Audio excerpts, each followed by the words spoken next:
6 daerah mengusulkan diri untuk dijadikan daerah istimewa, salah satunya Solo.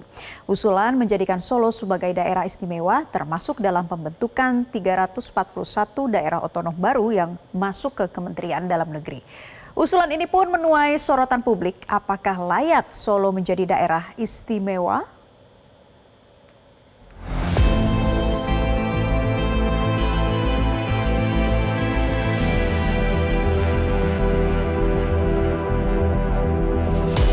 Kementerian Dalam Negeri menerima 341 usul pembentukan daerah otonom baru (DOB) atau pemekaran, di mana 6 diantaranya ingin menjadi daerah istimewa.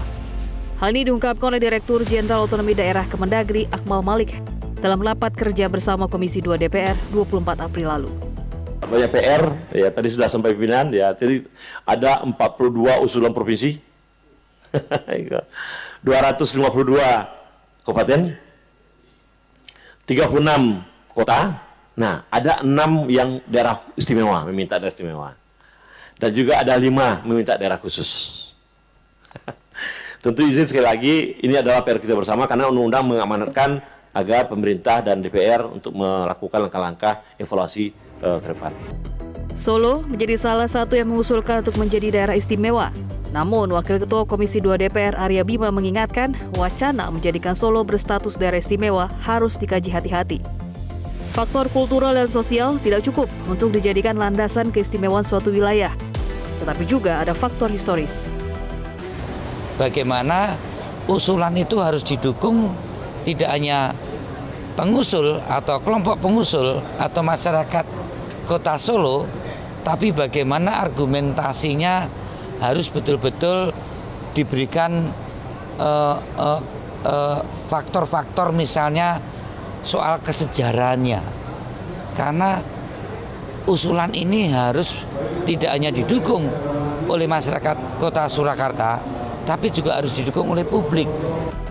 Anggota Komisi 2 DPR Ahmad Doli Kurnia mempertanyakan latar belakang Kota Solo diusulkan menjadi daerah istimewa. Apabila disepakati, dikhawatirkan menuai kontroversi dan banyak wilayah yang meminta dijadikan sebagai daerah istimewa. Disebutkan Solo, ini ingin menjadikan daerah istimewa. Daerah istimewa apa? Dia mau jadi provinsi dulu atau kabupaten kota? Kalau kabupaten kota nggak dikenal daerah istimewa. Dan kemudian alasannya apa? Punya latar belakang apa gitu. Nah makanya menurut saya pemerintah harus hati-hati. Karena ini akan nanti bisa memicu atau mengundang daerah lain akan ada permohonan juga keistimewaannya dengan alasan macam-macam. Sementara itu, Wali Kota Surakarta Respati Ardi ikut buka suara. Menurut Respati, jika Solo dijadikan daerah istimewa, maka tentu dirinya senang-senang saja. Respati menyatakan saat ini tengah membangun sinergi dengan kabupaten di sekitar Kota Surakarta. Para pemimpin daerah berusaha untuk membangun kekompakan untuk bergerak seirama. Ya pastinya kalau itu sudah diusulkan pemerintah pusat, kami di pemerintah daerah pasti siap-siap saja tergantung dengan kabupaten sekitar. Senang-senang aja kalau memang itu mau dikerja dari pemerintah pusat. Karena kami sedang merumuskan banyak sedikit kerjasama antara kabupaten sekitar Solo Selatan.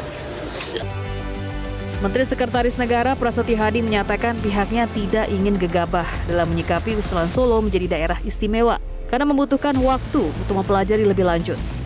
Juru bicara Istana itu menyampaikan banyak faktor yang perlu diperhitungkan dalam pengambilan keputusan. Ia mengingatkan dalam urusan pemekaran daerah, ada beberapa konsekuensi yang akan mengikuti, misalnya kelengkapan pemerintahan. Tim Liputan Metro TV.